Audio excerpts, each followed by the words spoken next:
Palmer. Ainda não está aparecendo. Ok, agora? Estamos ao vivo. Não estou aí. Vamos ver. Então, propaganda no... Bom, gente, bom dia a todos e a todas. É uma alegria nós estarmos aqui juntos com vocês. Estamos ao vivo nessa transmissão com 3 amigos queridos aqui do coração, a Suzana, o Andrei e o Marlon.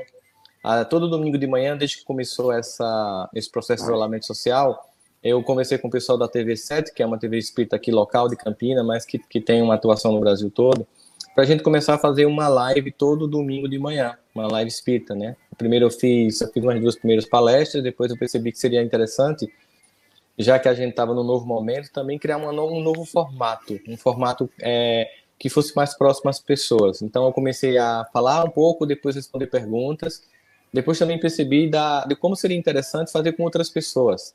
Eu já fiz 2 lives com outros amigos queridos, e agora eu estava nesses dias em casa, como todo mundo está em casa, né? Obviamente tem que estar. Mas a Suzana, que é uma amiga muito querida, muito amada do meu coração, mandou um WhatsApp dizendo assim que estava com a vontade de conversar, de bater um papo, nós 4. Eu digo, então por que não fazê-lo no domingo de manhã, que é o horário que a gente já tem tradicional, e a gente poder compartilhar esse bate-papo com as pessoas, já que é tão alegre, tão amoroso de estarmos juntos. E se as pessoas pudessem nos escutar também para sentir isso, né?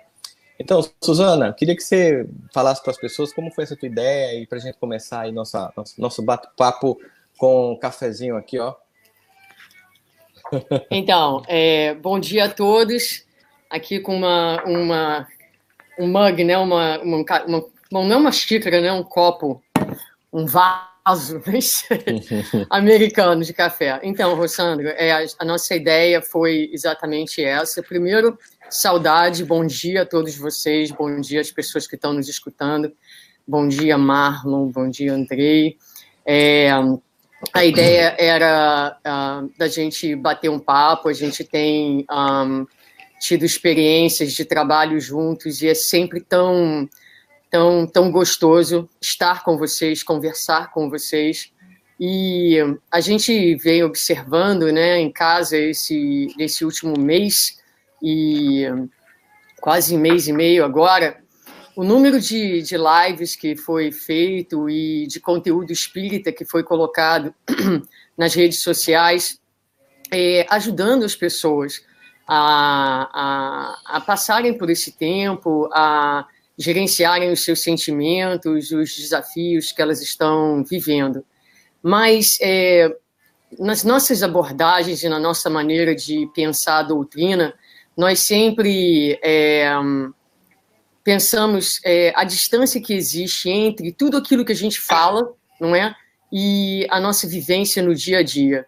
E aí eu pensei, puxa, seria tão legal se a gente conversasse um pouquinho sobre a nossa vivência, né? O nosso sentimento, as nossas emoções, particularmente, sem focar tanto no externo, mas realmente falar um pouquinho das nossas próprias lutas, dificuldades ou conquistas nesse tempo. E eu sempre gosto de dividir isso nas minhas falas, e pensei que seria legal fazer, então, essa conversa online, para as pessoas sentirem que a gente fala daquilo que a gente gostaria de vir a ser um dia, né?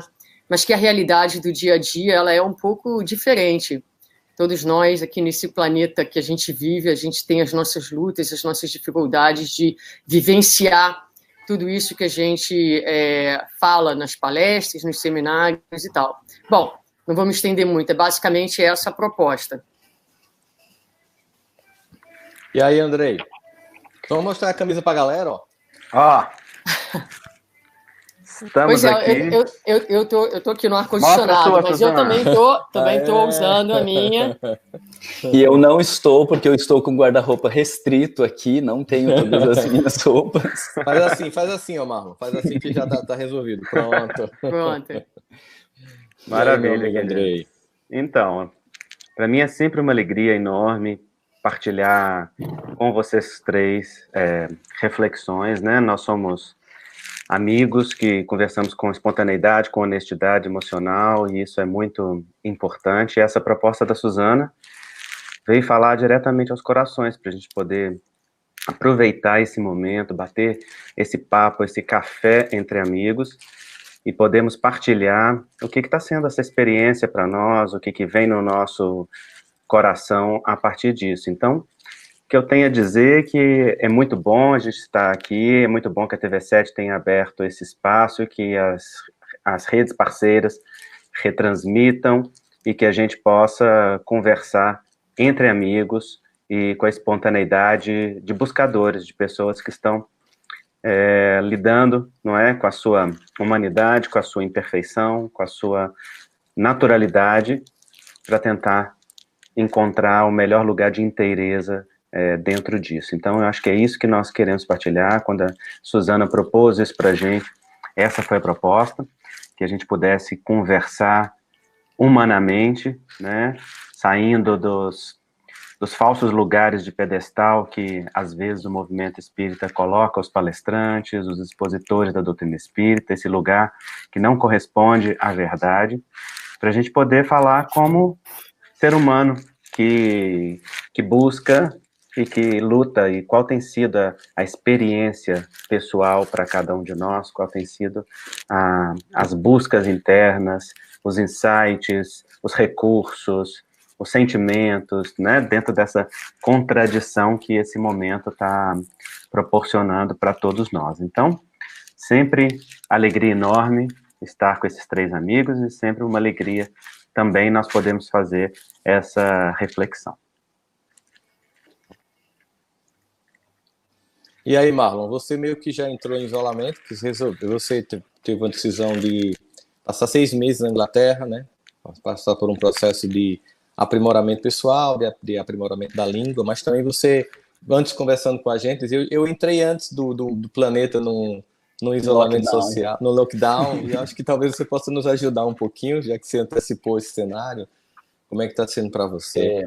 Para mim foi muito assustador inicialmente essa experiência de sair de cena, né? Porque acho que como o Andrei estava falando, né, a gente vive desse alimento muitas vezes, né, de estar em destaque, de ser importante, né? E uma parte minha morreu de medo de sair de cena, de não ter palestras para fazer todo final de semana, de não ter centro espírita para dirigir, regionais e tudo mais. Então, foi um processo bem interessante o que eu estava vivendo aqui, mas isso que a Suzana estava falando, eu acho super interessante essa experiência, né, que cada um está vivendo, porque realmente todo mundo tem muitos conselhos, né, e todo mundo tem muita orientação para dar para as pessoas, mas às vezes isso fica tão distante da realidade do dia a dia, que a gente ouvir alguém passando por coisas que a gente passa, ou vivendo as coisas que a gente vive, muitas vezes proporciona um aconchego e um bem-estar, ou até uma sensação de segurança, muito maior do que os conselhos que alguém pudesse ter, né? Então, eu queria até começar compartilhando o meu primeiro desespero aqui, porque eu lembro quando a gente estava aqui em Londres antes de entrar no lockdown e de ter essa coisa de não pode sair, uma amiga me ligou para começar a passar as notícias dela, né? E aí ela estava dizendo, Marlon, veja isso, aquilo, aquele outro. E aí eu comecei a ouvir tudo que ela estava falando, tudo que aconteceu, o que podia acontecer, como que as coisas estavam indo. E de repente, quando eu me vi, eu estava ansioso, nervoso com essa situação de, meu Deus do céu, então a gente vai viver um caos. E aí começou um desespero. E no outro dia eu fui no mercado de manhã, tinha um mercado bem pertinho da casa onde eu estava morando, e aí eu fui no mercado e cheguei no mercado e aquelas prateleiras, elas estavam todas vazias, assim, muita coisa, as coisas que eu compro já não tinha mais fruta nenhuma nas prateleiras, já não tinha legumes, não tinha verduras, não tinha bolacha, não tinha quase nada, assim, algumas comidas prontas. E aí, na hora, começou a me dar um desespero do tipo, meu Deus, tá acabando o mundo, operação zumbi, vamos pegar o mínimo de coisas, né? Igual o pessoal enlouquecido, vamos comprar papel higiênico e vamos para casa esperar o fim do mundo, né? Então, acho que, em alguma medida, a gente vive também essa tensão, né? Porque a gente não tem a menor noção para onde as coisas vão, né? A gente tem suposições, algumas pessoas estão falando algumas coisas, estatísticas, mas a gente nunca viveu algo como isso, né? E o meu primeiro impacto, ele foi esse desespero de, meu Deus do céu, tá tudo perdido, tá tudo desorientado, até que eu precisei sentar, meditar um pouco, respirar, e daí a minha amiga me ligou à noite e eu digo, olha, você me desculpa, mas eu não quero ficar falando sobre isso porque você não está me ajudando a pensar, eu vou ficando mais ansioso e mais nervoso com essa tua fala trágica, eu não gostaria mais de falar disso, deixa eu buscar as informações poucas, porque isso vai gerando um estado de medo e de agonia muito grande, a gente ficar envolvido nessas coisas, né? Eu não sei se vocês viveram um pouco dessa sensação inicial de medo, mas o primeiro momento, para mim, isso foi muito forte, né? Eu acho que todos nós vivemos, né? Quando eu comecei a receber as informações, assim, antes de todo mundo perceber, então Janine, minha esposa, disse que eu entrei em angústia antes de todo mundo, mas eu também saí antes de todo mundo, porque eu comecei a perceber que, quando eu fiquei aqui os 2 primeiros dias, imagina, eu estava viajando 20 dias por mês, né, embora eu já estava começando a diminuir minha agenda, estava decidido isso, então já estava muito menor do que no ano passado, por exemplo, mas quando eu entrei em casa, eu passei 2 dias ouvindo notícias, recebendo fake news e conversando com pessoas desesperadas. E aí eu comecei a ficar tão mal quanto todo mundo estava. E aí eu pensei, poxa, peraí, eu não posso entrar nessa, porque eu tenho que fazer coisas que vão me deixar em paz. A primeira coisa que a gente decidiu foi tornar o evangelho no lar diário, para que a gente pudesse manter um contato com a espiritualidade mais intensa, né? A gente faz nossas preces, mas aquele evangelho semanal a gente resolveu fazer ele com mais intensidade diariamente. E esse foi a primeira coisa que me acalmou. Depois eu percebi que eu precisava estabelecer uma rotina. Aí, acordar, tomar banho, fazer a barba, fazer exercício, ir para o computador, trabalhar. E depois, que aí é rotina, o contato com a espiritualidade, estabelecer rotina. E depois eu disse assim, e o que eu faço? Eu vim aqui para esse planeta fazer o quê? Sou psicólogo, né? Tinha consultório, agora eu faço essa coisa mais assim, de forma mais maciça, com palestras e tal. Então eu vou fazer isso. Aí eu crio o curso online e aí entro em contato com o pessoal da TV7 para fazer essas palestras de domingo de manhã, já que os centros estão fechados. Então, quando eu comecei a fazer o que eu sempre fiz, não importando qual seja a circunstância, eu me acalmei e percebi a necessidade muito grande que Paulo já sempre nos aconselhava, e ela sempre pode ser ressignificada, esse conselho de Paulo, ver tudo e reter o que é bom, ou seja, eu posso observar as coisas que estão acontecendo, eu posso perceber as angústias humanas, eu sei da seriedade do que está acontecendo, mas eu não preciso reter o caos, eu posso reter aquele lugar mais calmo no coração. E aí lembrando das quantidades de avisos que nos foi dado, né, com a doutrina de que no processo de transição haveria momentos e capítulos um pouco mais intensos, né, em termos de transformação. E aí foi quando eu pensei, não, se eu continuar cumprindo meu papel, né, e aumentar minha conexão com o alto, as coisas vão ficar mais calmas. Eu saí do padrão angústia muito, muito rapidamente. Agora, claro, isso não quer dizer que você não oscila, porque talvez vocês sintam isso, às vezes a gente até tá tudo ok com você, com sua família, mas às vezes parece que a gente começa a captar a onda planetária de angústia e de medo que está tomando conta da maior parte das pessoas, e tem dia que você sente aquilo ali, mexe com você profundamente, você tem que entrar no estado de prece para desconstruir aquele padrão. Eu experimentei na primeira semana a surpresa, o susto, medo. Como médico também, foi uma contradição, porque um lado meu, como ser humano, estava temendo pessoalmente, e o outro lado, como médico, querendo fazer algo diante daquilo, e sem saber exatamente como e que lugar, porque naquela primeira semana isso tudo foi muito contraditório. Mas, bom, eu não parei de trabalhar, então a atividade continuou, de certa forma, me manteve numa rotina, e ainda mantém, né, de atividade, de utilidade, que me ajuda a passar. Mas mudou muito a forma de lidar, a própria busca das pessoas também se modificou. E eu percebi que toda vez que eu assistia jornal, eu ficava angustiado. Porque então eu olhava para as notícias do mundo inteiro e sentia medo. E medo não é algo que eu gosto de sentir, né? Embora seja uma emoção natural, Eu tenho uma personalidade mais enfrentadora, né? Ariana, que sai batendo com a cabeça. A gente conhece bem. Pode seguir. E o jeito? Ariano com ascendente em Áries. É praticamente a própria programação do capeta na Terra, entendeu? Então, assim, esse primeiro impulso de enfrentamento, de sair rompendo, naquele momento cedeu lugar para o medo, para a insegurança, para a incerteza de todas as naturezas. Mas, então, eu busquei aproveitar a oportunidade, porque o que essa mudança e essa situação propiciou foi a oportunidade, pelo menos para mim, de fazer muita coisa que eu falava, quero fazer, mas eu não tinha coragem de fazer.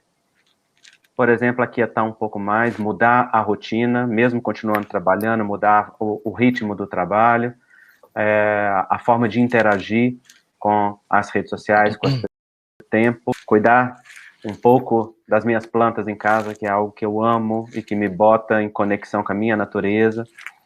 Então, tudo isso, eu sempre dizia, eu preciso, mas nós, e acho que particularmente eu, Rossandra e Marlon, com mais intensidade aqui, Suzana fez mudanças mais rápido, mas nós tínhamos uma rotina de todo final de semana, de estar com muita palestra, de estar com muito compromisso de exposição pública, não é? E eu sempre falava, eu preciso parar, eu preciso reduzir, eu preciso dizer não, mas não tinha coragem. Porque sentia culpa, sentia alegria no que eu fazia, né? O coração fazia sentido aquilo, e de repente, simplesmente olhar para um final de semana e poder escolher o que fazer num final de semana, que seja uma live com os amigos, ou ler um livro, isso para mim foi muito novo, e isso foi diferente, né? Então, acho que essa quarentena está dando boas oportunidades para todos nós. Estou escutando vocês falando aí, e dentro das muitas palestras que a gente escutou e muitos dos lives que foram feitos, né, muita ênfase no vai para dentro. E, às vezes, olhando a minha rotina, porque, de uma certa forma, todos nós mantivemos os nossos trabalhos, né? Para muita gente, essa realidade é bastante diferente. E apesar da pandemia ela ser um desafio mundial, ela para cada pessoa, de acordo com onde ela está, com a sua vivência e etc. Mas eu fiquei pensando, né? Parece que assim, eu senti uma certa pressão de ir para dentro, porque todo live que você escuta, tudo vai para dentro, né? E aí eu me vi numa rotina assim, um pouco mais intensa, para falar a verdade, porque para aqueles que não sabem, né, eu sou fisioterapeuta e coordeno um grupo de terapeutas numa grande instituição com 450 leitos de asilo, mais outros prédios com níveis diferentes de independência para os idosos.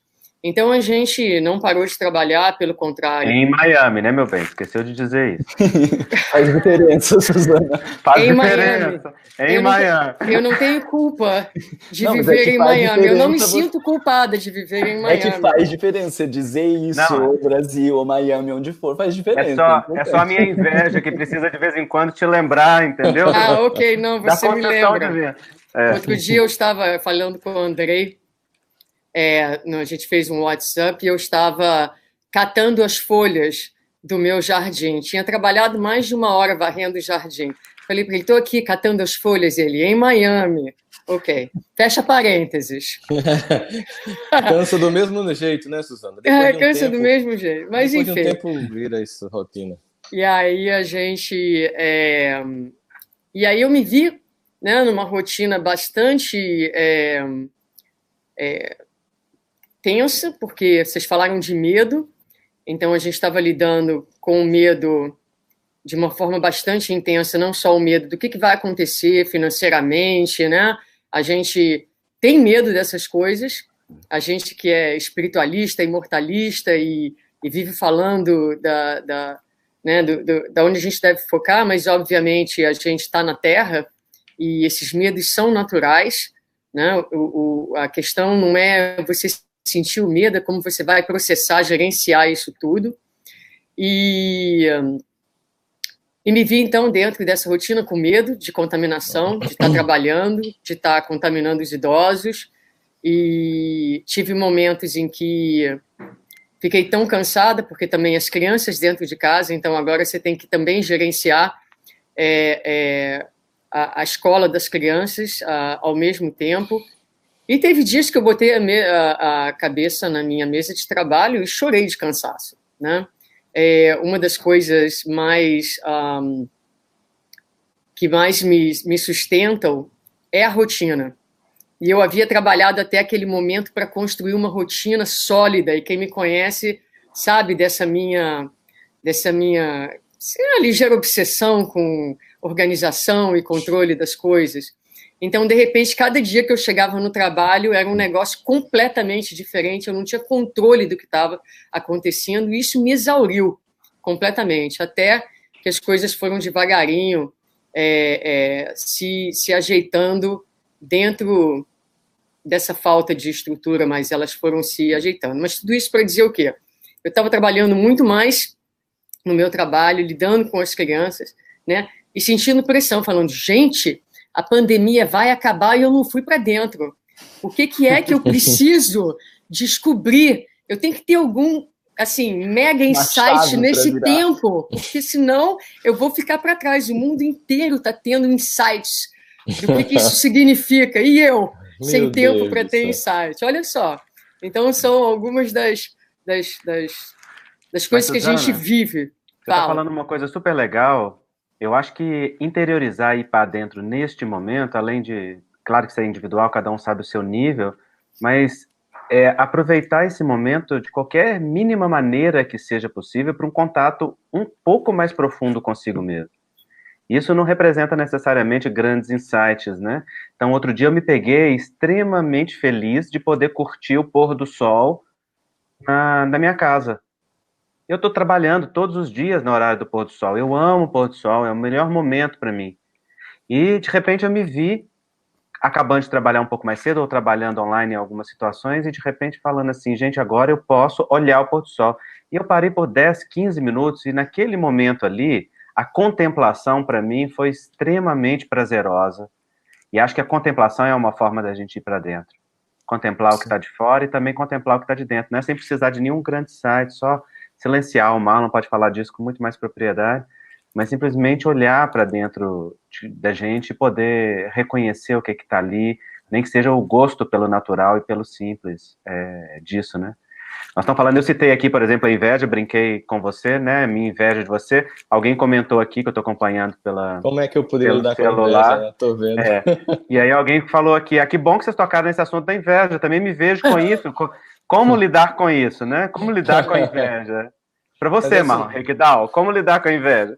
Aonde está escrito que tem que lidar com a inveja? Marlon Requidal, em poucas palavras, esse assunto simples. Resume pra gente. Aonde disseram que tem que lidar com a inveja? A gente não pode ter inveja. Com os nossos amigos, tá bom? Né? A gente não pode ter inveja. Eu acho que isso também, Andrei, mas é legal essa questão aí, porque eu acho que isso apavora um pouco as pessoas nesse ir para dentro, que eu começo a ver que eu tenho inveja, eu começo a ver que eu tenho medo, que eu tenho raiva, que eu tenho um monte de coisa, e a gente criou um discurso que ele fica muito difícil de ir para dentro.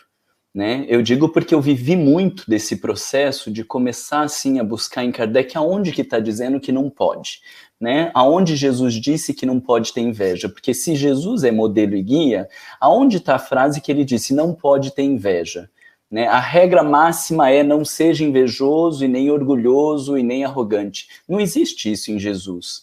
E acho que isso foi um movimento que eu precisei fazer. Eu fui reler todo o Evangelho, né, e eu digo para as pessoas, vai ler o Evangelho, não é o Evangelho segundo o Espiritismo, vai ler o Novo Testamento, né? Eu precisei ler para ver aonde que está, né? E a proposta que tem de Jesus é de amor a Deus sobre todas as coisas e ao próximo como a si mesmo. Então eu posso ter inveja da Suzana se eu não a trato mal, se eu não desrespeito e continuo tratando como eu gostaria que ela me tratasse. Qual que é o problema de eu ter inveja? Qual que é o problema de eu me irritar se o Andrei falou um negócio ou de eu ter raiva de outra coisa? Se eu conseguir seguir o mandamento maior de amar a Deus sobre todas as coisas e ao próximo como a si mesmo, né? Então acho que esse pensamento você precisa cuidar da relação com o outro, né? Você tem inveja, você tem arrogância, você tem, sei lá, tantos comportamentos aí que a gente não gostaria de ter, mas tá tudo bem, se você conseguir manter essa linha de relação com o outro, de fazer ao próximo só o que você gostaria que o próximo te fizesse, fica tudo bem. Eu tô falando isso porque eu acho que daí fica mais confortável da gente ir pra dentro, né? Porque você começa a ir olhando e começa a ver essas coisas, meu Deus, então vamos pro Facebook, vamos pro WhatsApp, vamos buscar alguém para conversar, vamos postar uma coisa para se aparecer, e porque a gente tem ainda um discurso muito repressivo e isso impede a gente, né, de viver para dentro. Então, a gente está em casa, mas está o tempo inteiro na internet, na televisão, falando para as pessoas, né? Quando começou essa pandemia, eu vi muita gente falando assim, porque é uma proposta da gente se amar, é uma proposta da gente se amar, porque a gente vai viver o amor.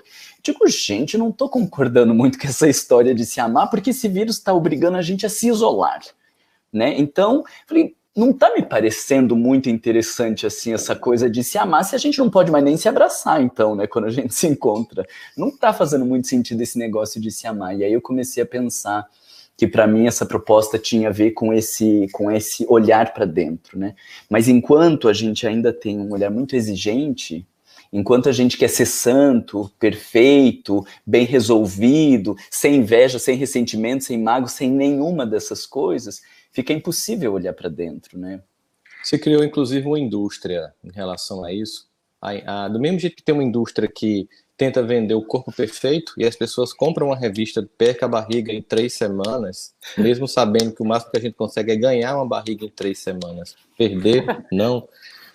Também criou-se uma indústria da satisfação pessoal e de você ficar bem, da felicidade, sabe? E até pessoas que não têm o mínimo de conhecimento na área, nunca atendeu um paciente, nunca nem na própria vida desenvolveu equilíbrio, começa a vender equilíbrio e felicidade. E isso criou uma indústria, segunda indústria, que é depois dessa, é a indústria da frustração. Porque as pessoas prometem que vão transformar os outros, algo que somente o indivíduo pode fazer por si, né? Prometem, vendem essa promessa de resolução, as pessoas compram, não conseguem sentir isso e se frustram. Então, a indústria da felicidade que é a indústria da frustração, porque por trás disso é uma mentalidade infantil e fantasiosa de querer que o mundo não seja dual. Então, tem um contozinho muito rápido que eu vou contar, um conto indiano, que um príncipe indiano queria um quadro que representasse a paz. Ele mandou as pessoas pintarem esse quadro. E aí, ele chegou, o primeiro quadro era aquele clássico jardim do Éden, perfeito, com harmonia profunda, que para o pintor era a representação da paz, né? Ele olhou vários quadros, até que ele chegou num quadro em que havia assim um ambiente mais caótico, com muita dificuldade, seca, pedras, árvores retorcidas, mas havia uma árvore e um galho, nesse galho estava verde, nesse galho tinha um ninho, e nesse ninho tinha um pássaro, tinha uma mãe cuidando. Ele disse, eu quero esse aqui, isso é o que representa a paz. A paz não é um estado de bem-estar completo. É, mesmo com o ambiente inteiro contrário, você permanecer tentando construir dentro de você a paz, porque as pessoas querem que o mundo não seja dual. Elas querem, assim, que o mundo inteiro fique em paz para elas serem pacíficas. Elas querem que o mundo inteiro não sinta inveja para elas não sentirem também. E aí, qual é o mérito disso? É como alguém que coloca alguém numa tinta azul e ele sai azul, ele não ficou azul por mérito dele, ele ficou porque o ambiente estava mergulhado numa positividade, ou tudo azul e você sai. Então a gente tem que entender que nesse processo, desse mergulho interno que Suzana se viu aí, tem que fazer, eu estava também nessa, sabe, Su, assim, eu tenho que mergulhar, e eu trabalhando mais, e as pessoas começaram a pensar o seguinte, porque eu também passei por esse processo que o Andrei falou, que o Marlon falou, tenho que diminuir a rotina, porque eu não posso, todo final de semana, estar fora de casa, porque aí eu vou perder o maior compromisso que eu tenho nessa encarnação, que é com a minha família. O que está ficando cada vez mais evidente, que é exatamente esse lugar que está nos reabastecendo agora, familiar. Eu comecei a desacelerar esse processo, e algumas pessoas começaram a dizer assim para mim, Andrei, mas você tem que fazer isso, você tem que viajar todo final de semana, você está aqui para isso. Seu compromisso é com o movimento espírita, não é com a sua casa. Eu disse, não é com minha casa e com o movimento espírita, né? Tem pessoas que começaram a convidar muito e você não consegue dar conta da agenda. E aí a gente tem dois problemas que eu acho que a gente pensa sobre essa coisa também, né? Quando a gente ficou em casa, aí todo mundo achou, não, agora ele pode fazer tudo, porque ele está em casa, então ele pode fazer um monte de palestra virtual agora. E aí eu comecei a dizer muito sim, comecei a não ficar com Janine de novo. Eu ficava aqui o tempo inteiro, nesse escritório, e ela começou a ficar magoada, porque eu não estava com ela. Não estava, porque assim, eu disse assim, poxa vida, e o que eu não estou entendendo? Eu preciso dar uma parada real. Eu não posso. Não é porque eu estou em casa que, se eu for dar uma palestra, eu não tenho que estudar essa palestra, eu não tenho que preparar esse conteúdo, eu não tenho que dar essa entrega. E eu ficava aqui o tempo inteiro trancado. Eu comecei a dizer não, e as pessoas começaram a ficar chateadas comigo. E aí eu lembrei que uma pessoa disse assim: você não tem medo das pessoas no movimento, algumas pessoas ficarem magoadas com você? E eu disse: eu tenho medo de Janine ficar magoada comigo. Porque o meu compromisso prioritário é comigo, com ela, com a nossa relação, e eu posso fazer muito, e a gente pode, por exemplo, estou fazendo essa palestra aqui agora falando sobre esse tema, olha que interessante, e aí, imagina que daqui a pouco, quando a gente desligar o telefone, chegue no WhatsApp de cada um de vocês, pedidos de vários lugares para falar esse mesmo tema online em outro canto. Essa palestra não já está aqui? A gente não está falando sobre isso, ela não está gravada no YouTube, ela não pode ser repassada por vários lugares, porque tem que ser exclusivamente naquele horário para aquela instituição. Às vezes, eu sei que muitas vezes é imbuído da melhor das intenções que alguém faz isso, mas às vezes há um quê de egoísmo de não se colocar no lugar do outro, né? E perceber que, assim, tem conteúdo vasto hoje em dia, que a gente está precisando hoje em dia é muito menos repetir esses conteúdos e muito mais tentar viver um pouco do que a gente já sabe, como a fala de Suzana começou aí falando sobre a necessidade de coerência psíquica que a gente está querendo construir, longe de querer ser idealizado, de querer ficar assim como Cristo, né? O verbo que se fez carne, porque não havia distância entre o que ele fazia e o que ele falava, mas tentar aproximar isso um pouco mais. E a gente precisa de tempo para fazer isso. A gente fica só reverberando conteúdos que a gente não está conseguindo construir em nós. E essa naturalidade para lidar conosco mesmo, talvez seja um vai para dentro que seja muito importante, né? O Marlon está fazendo uma série de estudos no canal dele, falando sobre esse vai para dentro, e esse reconhecimento das emoções é extremamente importante, porque as pessoas estão falando aqui da inveja, né? A inveja tem um lado muito positivo também. A inveja pode te mover a, através da admiração, querer conquistar algo sem destruir aquilo que é do outro. Se a inveja se torna destrutiva, então eu preciso aniquilar o que é do outro para que eu sinta que eu tenho, ou para lidar com a minha frustração de não ter, então ela é muito negativa. Mas se ela é uma admiração que fala, poxa, que coisa bacana aquilo ali, eu admiro, eu quero também quero atingir aquele estado, eu também quero alcançar, só que eu vou pelo meu próprio caminho, eu vou pela minha própria via, eu vou pelo meu próprio ser, né? Então, a questão é que quando a gente briga com as emoções e briga conosco mesmo, dizendo eu não posso sentir isso é errado, e fica nos conceitos de certo e errado, a gente entra num maniqueísmo que é um amor amoral e não é um amor a si mesmo. E ficamos mais querendo estar bem diante de padrões do que estar inteiros diante de nós mesmos. O mais importante nesse movimento do Vai para Dentro talvez seja exatamente a inteireza, não é a perfeição. Perfeição é impossível, perfeição é um ideal inatingível. Nós temos que estar inteiro, e inteireza é reconhecimento de luz e sombra, é consciência, é olhar para si, é estar nessa busca permanente, porque essa sombra não acaba nunca, e ela vai estar sempre, né, mais profunda. Quanto mais a gente sabe, mais a gente percebe que não sabe, quanto mais a gente mais percebe que ainda não é. Então, esse expandir vai ficando também cada vez mais clara a nossa pequenez e a nossa limitação. Então, se a gente pode lidar com isso com naturalidade, é muito legal. Nós estávamos no Evangelho da Fraternidade Sem Fronteiras, com os multiplicadores recentemente, um momento que nós temos feito para poder uniformizar entre nós os valores que pertencem à fraternidade. E os multiplicadores são pessoas que têm uma extrema capacidade de fala, de mobilização social, de pessoas, etc. Mas, interessantemente, que chegou no Zoom, na hora da nossa reunião, e todo mundo ficou calado. E aí eu perguntava, quem quer fazer uma prece? Quem se oferece? E aquele silêncio para o crowd. E aí alguém falou, nós estamos tímidos. Né? Eu falei, olha, isso daqui não é lugar para tímidos, isso daqui é lugar para os vaidosos assumidos.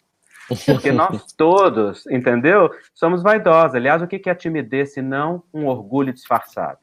O tímido nem se coloca em risco, nem arrisca a própria imagem por medo de poder ameaçar a própria imagem, né?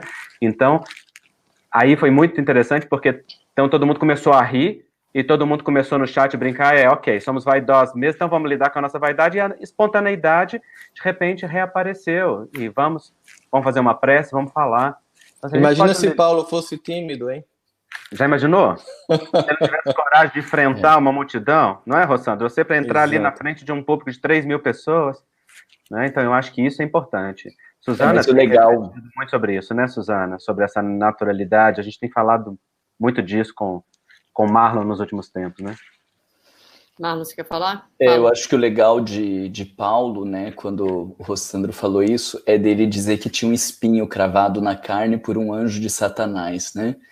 Acho que esse processo do ir para dentro, ele faz a gente reconhecer as nossas imperfeições, né? Os espinhos cravados na carne, porque quando a gente se acha muito, então fica difícil de ir para dentro, porque você vai encontrar inevitavelmente os aspectos sombrios, as questões que são irresolvíveis nesse nível evolutivo que nós estamos, né? Os espíritos dizem que a gente está muito mais perto do começo do que do fim da jornada, então a gente vai achar muitos temas irresolvíveis, e ainda no movimento espírita as pessoas estão querendo resolver a inveja, resolver o orgulho, resolver a vaidade, estão querendo resolver como se a gente já estivesse no nível do estamos terminando já, agora eu já me livro dessas coisas e já viro espírito puro.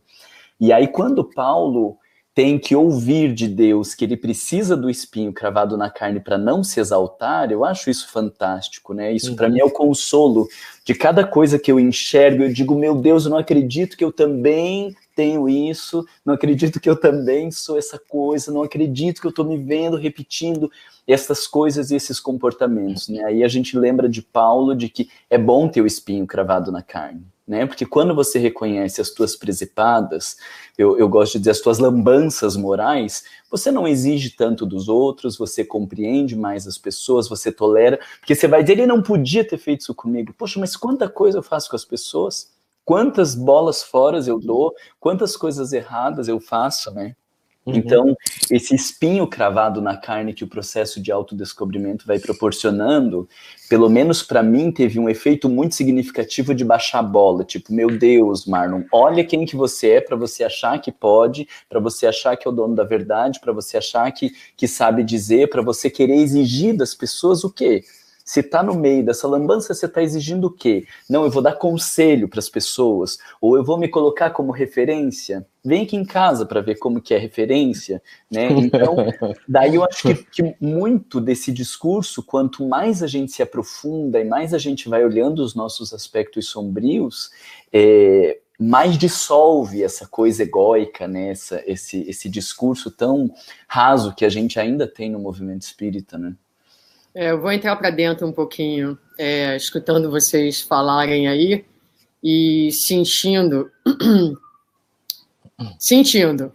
Então, um dos grandes medos que eu tenho é do que vai acontecer no momento em que tudo isso terminar e a gente voltar para a antiga normalidade, né? Que muitos dizem que não vai ser exatamente a mesma coisa, mas que...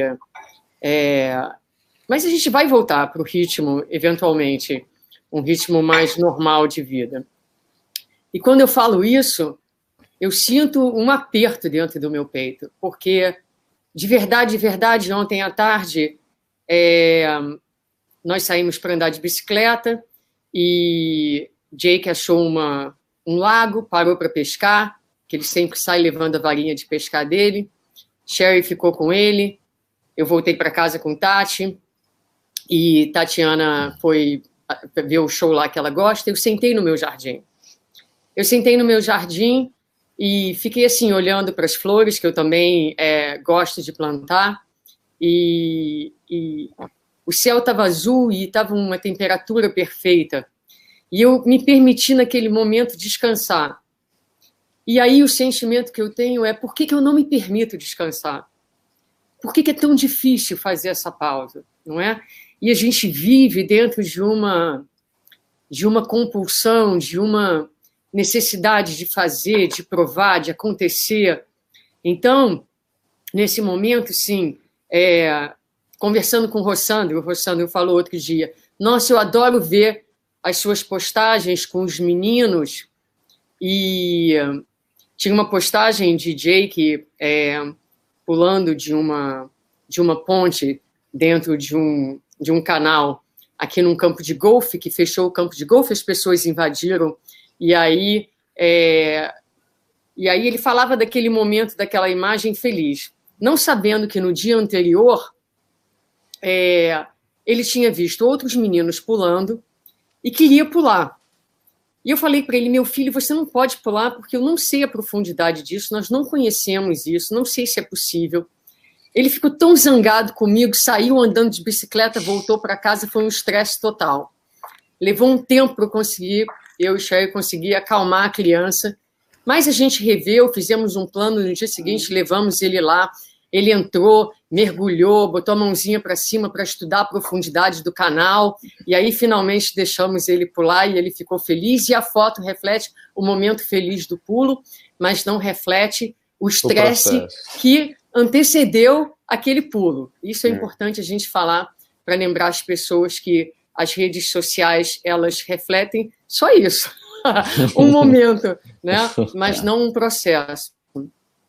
Mas por que eu estou falando isso? Porque até poder estar em casa mais presente, lidando com esse estresse, é uma coisa que me faz feliz. Estar presente, estar tendo esse tempo, a qualidade desse tempo, que inclui o pulo feliz e inclui todo o caminhar para que aquele pulo pudesse acontecer, não é? Então, assim, a minha ansiedade nesse momento é no que vai acontecer depois. Eu preciso... E isso é um processo, não é?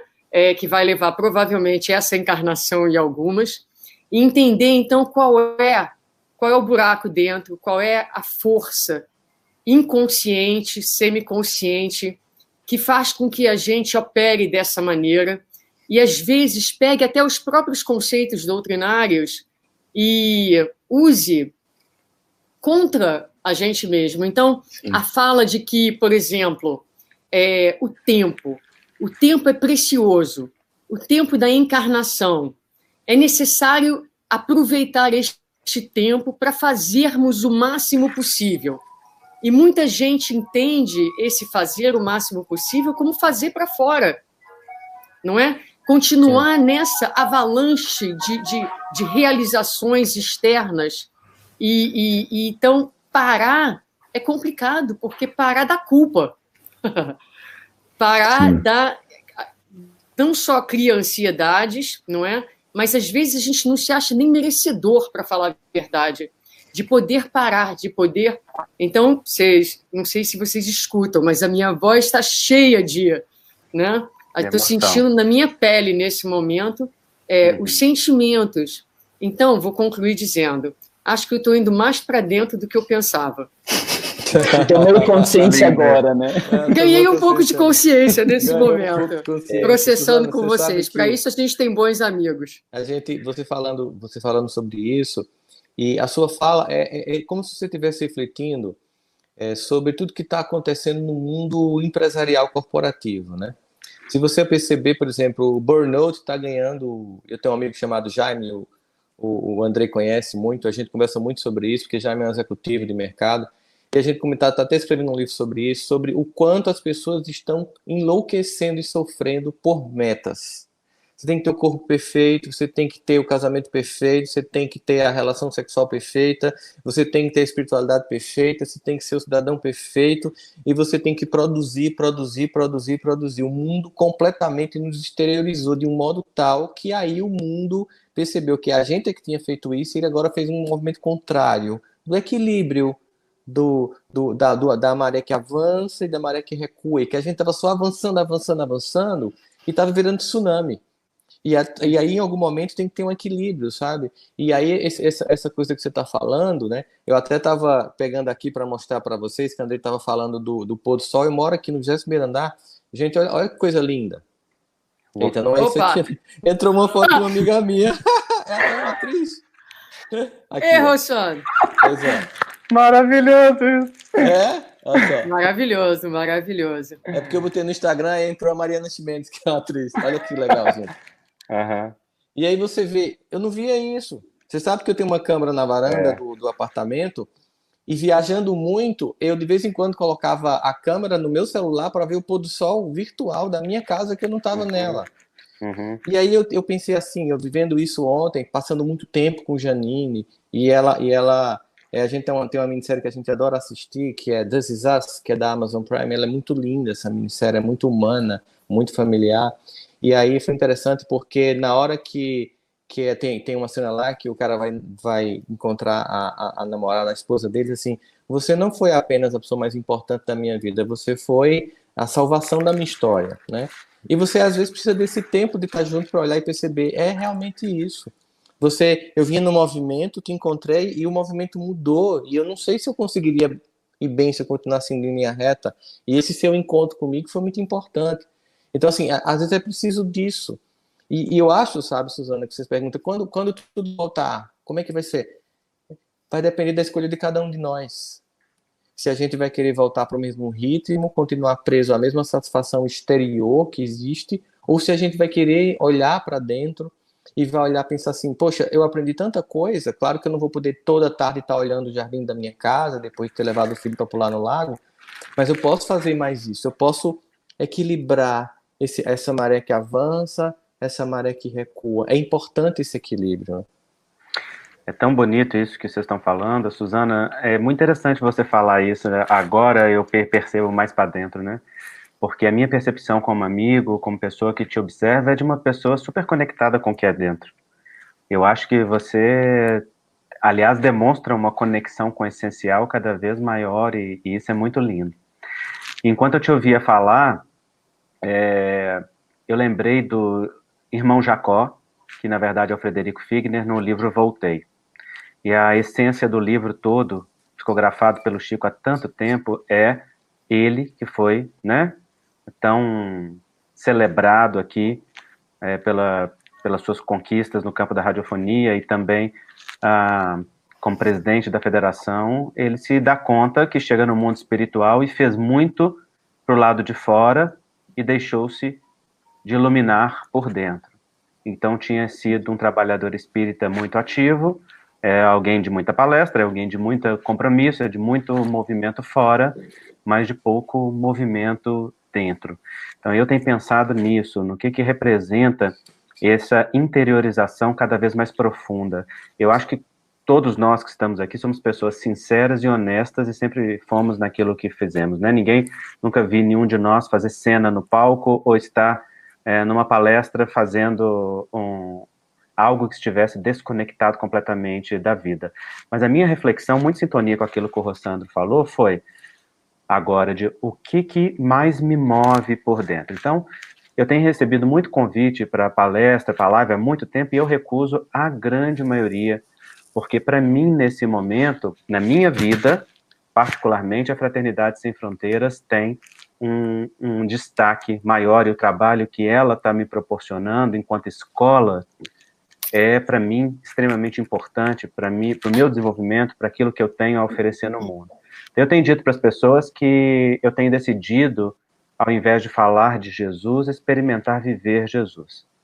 E como isso não é conquista na minha alma, como isso não é natural, como eu não tenho virtude conquistada para demonstrar, eu me inscrevi nessa escola de amor que é a Fraternidade Sem Fronteiras, que traz um trabalho tão humano, tão bonito, tão possível, e a mim ele tem feito o melhor movimento de estímulo, né?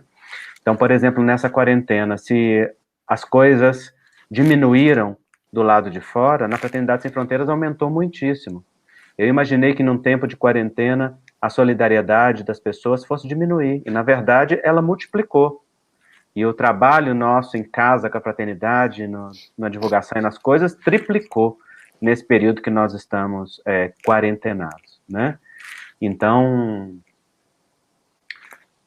é isso. Só me deu vontade de compartilhar com essa reflexão do Voltei, sabe? Esse movimento de o que representa, né? A gente fazer muito do lado de fora sem fazer do lado de dentro. Eu acho que o triste, assim, quando eu ouço o Andrei falando, é que Freud já veio há mais de 100 anos dizer, olha, tem muita coisa que está acontecendo dentro, você não sabe que está acontecendo dentro, e nós vamos dar o nome a isso de inconsciente, né? Então, não é uma coisa clara, né? Não é assim, eu sei que eu não tenho isso, né? Quando o Andrei está falando do irmão Jacó, não era uma coisa assim, eu sei que eu tenho essas pendências e eu vou fingir que não, eu vou esconder isso de mim. Eu tenho certeza que eu estou fazendo, eu tenho certeza que eu estou avançando, eu tenho certeza que não tem esses sentimentos dentro de mim. Por que eu tenho certeza? Porque tudo isso está na consciência, né? No consciente, se for usar a terminologia correta, no consciente, e aí eu não enxergo porque está no inconsciente. Então, eu acho que esse convite do vai para dentro é para também a gente descobrir que existe muito mais coisas do que a gente está alimentando aqui no consciente ou na racionalidade. E que muitas vezes só no momento de privação, aonde não tem para onde você correr, aonde a rotina ela vai te obrigando a entrar num estado de angústia e de frustração que você dá uma entrada um pouco mais, né? Porque a gente ainda tem muitos elementos de distração.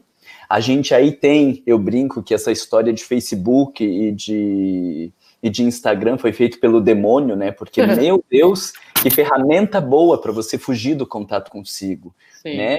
Porque você fica olhando ali para a vida das pessoas, você fica olhando para fora o tempo todo, né? Então, às vezes a gente precisa desse estado de maior fechamento, e eu fico com uma sensação que a gente não vai voltar logo, sabe? Quando eu ouvi, eu não sei se vocês viram aquela fala do Divaldo, dizendo que por misericórdia de Deus vem esse vírus que viria no lugar de uma terceira grande guerra mundial, né? Eu fiquei pensando, poxa, uma terceira guerra mundial agora geraria um estrago imenso no nosso planeta. Então esse vírus não pode ser uma coisa de 1 mês ou 2 meses de lockdown, onde a gente dá uma paradinha e daqui a pouco a gente volta a ser tudo como era, né? E aí a ciência já tá todo mundo de cabelo em pé, porque a gente não sabe se esse negócio recontamina, a gente não sabe se a pessoa baixar a imunidade, se volta o vírus, se quando baixar a imunidade se transmite, segunda, terceira, quinta onda, e como que vai ser tudo isso, né? Então eu acredito que essa coisa vai ser muito pior do que a gente está visualizando, porque hoje, praticamente, a gente não viveu significativas mudanças, a gente não viveu reorganizações sociais, a gente não está, muitos poucos, né, estão discutindo esses novos sistemas econômicos, outros caminhos que a gente possa ter, e muito menos para dentro ainda, né? Então, eu fico pensando que a gente ainda precisa parar mais, e esse negócio vai nos forçando a ir parando, porque quando a gente vai vivendo esse estado de cansaço, quando a gente vai entrando nesse não tem para onde correr, onde o ego começa a baixar as resistências e começam a aparecer alguns conteúdos que antes, quando a vida estava toda organizadinha, esses conteúdos não apareciam, né? Eu fiz um programa acho que o Andrei que estava falando, né, lá do meu canal, do Vai Pra Dentro. Meu Deus, a quantidade de mensagens que eu recebi das pessoas logo no início, né, desesperadas, assim, tipo, eu não suporto conviver com meu marido, meu Deus, eu não tinha noção de que era tão difícil, os meus filhos, Marlon, eu tô vendo que eu não gosto dos meus filhos, meu Deus, eu tô vendo um monte de coisas, as pessoas desesperadas, porque chega uma hora que essas coisas começam a brotar, e é bom que apareçam. Né? A nossa tendência é entrochar todo esse negócio. Aonde que estava o desgosto do filho? Onde que estava a raiva do marido? Aonde que estava a frustração? Onde que estava tudo isso? Estava tudo no inconsciente, né? E agora o ego começa a perder forças porque não tem aonde se apoiar, porque não tem alimentos externos, não tem como fugir, e aí esses sentimentos começam a aparecer, as pessoas se assustam, eu digo, gente, não tem porquê de se assustar, já estava dentro de você. Você só não estava percebendo que esse negócio era teu, mas já estava dentro de você. Então agora vamos acolher esse negócio e vamos aprender a viver com essa coisa. Não, mas eu quero me livrar disso. Não, você não vai se livrar disso, porque isso já estava dentro de você. E você tentar se livrar disso só vai fazer com que isso reprima e vá de volta para o inconsciente. Né? Então, não vamos nos livrar, vamos olhar para essas coisas, vamos aprender a suportar quem nós somos, vamos, como o Andrei falou, né, descer desse pedestal que a gente se colocou. Então eu vi assim, eu decidi que eu não ia mais pôr relógio para acordar. Para que colocar despertador se o meu primeiro paciente é sempre 1h30 daqui, né? Ou no máximo 12h30? Para que colocar relógio para acordar? Vou acordar na hora que o meu organismo quiser. Mas até uma semana atrás, e isso nós já estamos aqui há mais de um mês aqui fechados, até uma semana atrás, eu ainda me sentia culpado de não ter o relógio. Mas eu tô falando isso de um mês aqui, mas eu tô falando de já tentar não pôr despertador desde que eu cheguei em Londres, há 6 meses atrás, eu nunca consegui. Aí no lockdown eu falei, não, agora eu vou tentar. Porque tem que aproveitar o dia, porque tem que fazer isso, porque tem que fazer aquilo. Aí é uma coisa assim, tá, eu acordei tarde, mas ó, eu fiquei trabalhando até de noite. Não, mas eu fiquei escrevendo bastante. Não, mas eu fiz isso, mas eu fiz aquilo. Tipo, ó, não vou pro inferno, pelo amor de Deus. Eu tô pendendo aqui, mas eu tô fazendo uma outra coisa boa aqui para compensar, né? Agora quem tá com inveja sou eu. Não, somos dois. Você tá falando aí, eu tô pensando na Suzana, falando do que a gente sente, e eu tô olhando para isso pensando assim, como que ele pode ficar dormindo a manhã inteira se a gente acorda às 7 horas da manhã? Mas 4h30 aqui, 4h30 da manhã. É uma desgraça, né? Porque veja, né? Independente dos contextos, né? Se é 4h30, se é 1 hora, mas parece que as cobranças elas são as mesmas. O que quer dizer que elas não têm fundamento? O que quer dizer que elas são coisas que nós colocamos aqui dentro e que se você tiver, porque antes quando eu acordava às 8 eu também me culpava porque tinha que acordar às 7h15, porque tinha que acordar às 6h30, agora quando acorda, sei lá, qualquer hora. Então, isso mostra que não é uma coisa concreta. Não é uma quantidade que você produza, que daí a Suzana deita lá e diz, agora ficou tudo bem. É uma cobrança que parece que não para nunca esse negócio. Nunca é suficiente, né? Porque é uma questão egóica. Então, nunca vai chegar. Como não é uma questão interna, ela nunca vai chegar. Você pode ser o mais bonito, o mais produtivo, você pode fazer tudo. O ego, como tá olhando só para fora, ele nunca vai parar e dizer, agora fiquei ok. Porque olhando para fora e se comparando, né? Olhando para fora e se comparando, que é esse padrão que Andrei falou da inveja que é mais infantilizada, que não é aquela cobiça motivadora, em que eu olho para o outro e aquele movimento do outro em mim instiga um processo de progredir, que às vezes eu estou numa inércia e aquilo me instiga. E aí a gente fica nessa produtividade, que aí o movimento espírita, a doutrina é muito perfeita, mas o movimento, nós somos o movimento. Nós não estamos falando aqui de pessoas lá fora, nós estamos falando de nós 4. Né? Ninguém tá aqui apontando o dedo para o movimento espírita, a gente está apontando os nossos dedos para nós mesmos.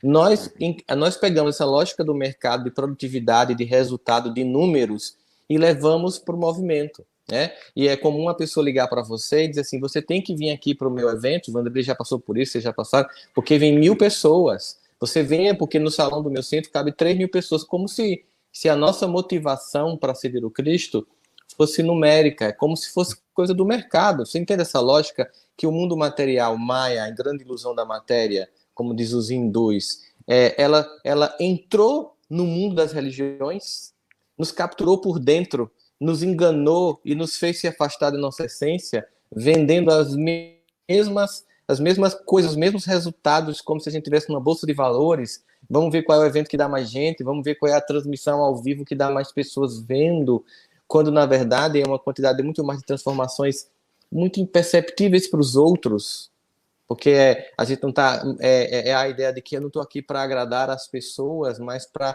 construir novas possibilidades, acessar esse inconsciente que é tão doloroso, né, e que faz com que as pessoas estejam vendo, por exemplo, esse casamento que às vezes já estava muito disfuncional, mas que o shopping não deixava eu ver, que o corre-corre não deixava eu ver, essa relação com os filhos que quase não existia, mas que parecia que existia, porque a gente estava morando junto, mesmo cada um no seu smartphone, né?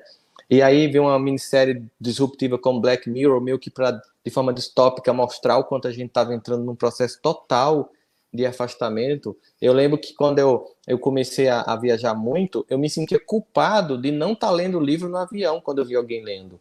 Embora eu tivesse feito uma palestra tipo em Manaus, de 8 da noite, pego um voo de 3 da manhã, chegado em São Paulo, feito em escala para ir para Porto Alegre, depois subir para Gramado, ou seja, eu estava feito um zumbi de sono, eu ainda estava me cobrando, tá lendo. Aí foi quando eu disse para mim, poxa, mas o que você está precisando agora, você não é ler, você está precisando dormir. Até porque se você for ler agora, não vai absorver nada do que você vai ler, porque você está precisando... Então, Jane me dizia que eu tinha culpa por dormir, né? Mesmo que eu dormisse assim 3 da manhã, eu tinha que acordar de 7, ela fazia assim, pelo amor de Deus, vai dormir, ela me dizia, você pode, você merece, você deve dormir, né?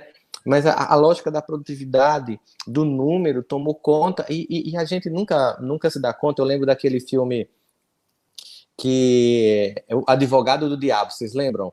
Que o cara vai lá, tem todo um processo, um filme muito massa, é com o Al Pacino, se eu não me engano, né? E no final das contas, ele volta para o início da cena, e aí ele não defende o cara que é um pedófilo, que ele se torna um sucesso, porque ele defende esse cara e começou a defender criminosos. Ele volta para a cena inicial do filme, e aí ele não defende mais o cara, aí o diabo já aparece como, simbolicamente, como jornalista, e diz, ai, que massa, você resolveu deixar de ser advogado agora porque você não quis defender um criminoso, você tem que dar entrevista, você tem que ir para as redes sociais. Aí ele faz assim, eu vou. Aí quando ele sai assim, o cara faz assim, ai, é vaidade, adoro esse pecado. Tipo assim, é como se as estratégias que são montadas para nos desviar da essência, elas vão se modificando e nos enganando, e a única forma de não cair no início novamente é o conhecereis a verdade. E uma verdade que não está posta fora. Onde é que está escrita a lei de Deus? Na consciência. Se eu fico buscando fora essa verdade, eu continuo fugindo dessa essência e vou ser sempre capturado pelas muitas formas mágicas que o mundo tem de me desconectar de mim mesmo e assim me desconectar de Deus. Você falou aí, Rossandro, dessas estratégias. Eu fiquei me lembrando, por exemplo, de um evento que eu recusei só pela forma como eu fui convidado. As pessoas... o convite chegou assim, Andrei, nós estamos te convidando para esse evento da entidade X, que vai ter tantas mil pessoas e vai reunir os grandes expoentes da doutrina espírita. Aí eu pensei assim, bom, eu não sou grande expoente da doutrina espírita, se eles me consideram, eu não quero ser, esse não é o lugar que eu quero ter, e eu lembro que eu recusei como um exercício meu interno de não morder essa isca, ou, se já tinha mordido, de cuspi-la, né, de exercitar, mas esse tem sido o mote mesmo, e eu acho que ele ajuda, dentro do movimento, a gente a exteriorizar cada vez mais e ficar nesse falso referencial externo, né, de que é o aplauso, de que é o número, e de que são essas coisas que são importantes. As pessoas estão perguntando aqui no YouTube a respeito da culpa. O Marlon citou a culpa, que a gente fica, né, Andrei, diante da produtividade. Antes de você... Deixa eu interromper, perdão. Antes de você passar para a culpa, deixa eu só fazer um rápido comentário sobre o que você falou. Né? Uhum. O que eu acho interessante a gente pensar quando a gente coloca a questão dos convites, não é? É como essa dinâmica... E o Rossandro já falou isso, mas eu gostaria de reiterar, porque ele começou a fala dele dizendo que ele estava falando de nós quatro, não é? Então, quando a gente pensa em vai para dentro, esse mecanismo da busca do reconhecimento, do aplauso, da evidência, ele é um mecanismo que prevalece portas adentro de todos nós, né? Todos nós somos movidos por isso. E aí cada um sabe de si, mas é uma coisa que eu tenho, eu vou dividir aqui com vocês, vocês sabem, por exemplo, alguns conflitos, a gente, entre expor o trabalho e essa trilha de vaidade, né, porque a gente... Quem não gosta de aplauso? Vamos falar honestamente. Se a nossa conversa é honesta, não é? Quem não gosta de aplauso? Quem não gosta do reconhecimento das pessoas, do carinho? E qual de nós não acompanha o número de likes? E o que é isso no final do dia? Não é? Então, é bastante desafiante. Eu acho que uma das coisas eu posso dizer, pelo o quanto a gente se conhece, nós quatro, o quanto a gente já conversou sobre isso, é um desafio diário. Buscar o equilíbrio. E é um processo que ele é ongoing, como a gente fala, ele é contínuo, né? Encontrar é muito difícil, é particularmente difícil encontrar esse equilíbrio entre dar cumprimento da tarefa. Antes da gente começar o nosso live, eu abri uma página do Fonte Viva que falava da fé inoperante, né? Então, o convite a colocar a nossa fé na forma de trabalhos, na forma de contribuição. Então, onde é que ir? Até onde você é movido por isso e até onde a busca desse reconhecimento. E o mais importante em tudo isso, eu penso, para cada um de nós, é pensar, mais uma vez, o que está dentro do nosso inconsciente que nos faz ter tanta necessidade da exposição, do reconhecimento, desse lugar especial, porque parece ser o denominador comum da nossa humanidade. Nós queremos ser especiais, todo mundo quer ter esse lugar especial, né? Eu estou falando assim meio, me parece um pouco errático, mas eu não queria deixar isso passar, porque eu acho importante que a gente enfatize que a gente não está falando de algo que não nos pertence, que está fora de nós, que não é parte das nossas próprias dinâmicas, né? Fala, Marcos. Mas eu acho, Suzana, que aí é que esse processo do ir para dentro, ele é profundamente terapêutico, né? Porque, por exemplo, hoje, quando eu recebo uma mensagem dizendo: Marlon, você mudou minha vida, ai, que coisa maravilhosa, ai, que isso, como eu consigo enxergar algumas coisas que tem aqui dentro, hoje isso não reverbera do jeito que reverberava há 5 anos atrás. E não é uma coisa do querer se diminuir, eu sou uma bosta e pronto. Não é nesse sentido. Mas é assim, eu tô falando das coisas que eu li, né? Eu tô falando dos livros que eu li de Joana de Ângeles, as coisas que eu aprendi com Kardec. E eu tô repetindo essas coisas, porque quando eu olho para minha vida sem esses conteúdos, é um horror. Então, eu acho que na medida que a gente vai aprofundando cada vez mais na gente mesmo, esse efeito lá fora, ele acaba sendo muito mais superficial, porque a gente vai percebendo que ele não dá para esconder as coisas que tem aqui dentro. Eu acho que a gente ainda atua muito fora quando a gente está na expectativa de que essas coisas escondam. Então, se eu ganhar muito dinheiro, eu sou maravilhoso. Então, se eu tiver 10 mil likes, eu sou maravilhoso. Então, se eu tiver 10 mil seguidores, eu sou maravilhoso. Então, se eu tiver 10 mil convites, eu sou maravilhoso. Então, se eu tiver 10 mil livros, eu sou maravilhoso. E aí, quando você começa a olhar para dentro, você sabe que você pode ter tudo isso. Você não é maravilhoso. Você é espírito inferior, em mundo de provas e expiações, tendo que se segurar todo dia, porque senão a coisa desanda, e se não tivesse a doutrina espírita na tua vida, você ia estar fazendo um monte de presepada lá fora.